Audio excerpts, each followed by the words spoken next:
Sir, this bill is it's very close to my heart, especially because I was also an NRI for the first half of my life. I lived in the US for 25 years. During that time, as an Indian citizen, I wasn't able to participate in the political process in America, and because this provision wasn't there, I wasn't able to participate in the political process in India either. So for 25 years, I felt like I was not part of any country, though I was living in one country and citizen of another country. So this is very important to me and to people like me who live abroad and who remain citizens of India.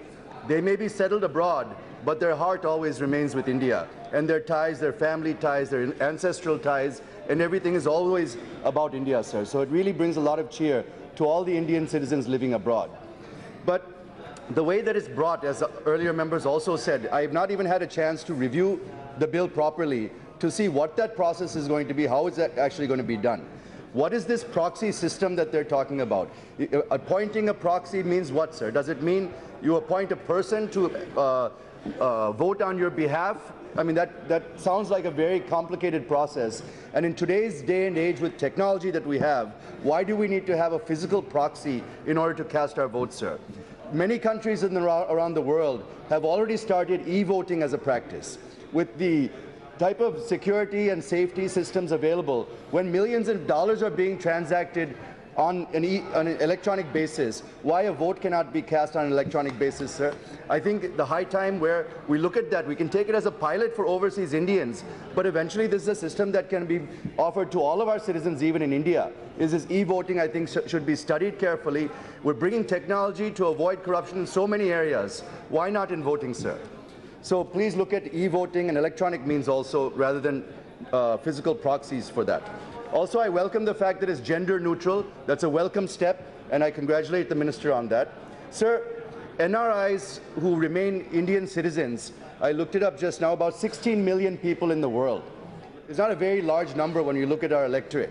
16 million people cannot make a very significant impact just by voting. But the connectivity that you give them to the country, these 16 million people, maybe 1 or 2% of the population in many of the countries that they live in. But they're usually the top 1 or 2% of that population, sir.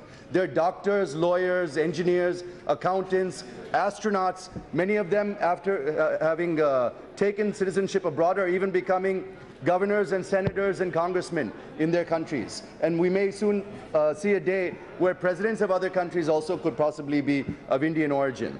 But their hearts remain in India. We need to keep them connected. The brain drain that we see people leaving the country has to be turned into a brain gain as we bring those people back to India with their capabilities, with their knowledge, with their resources to invest back in our country, sir.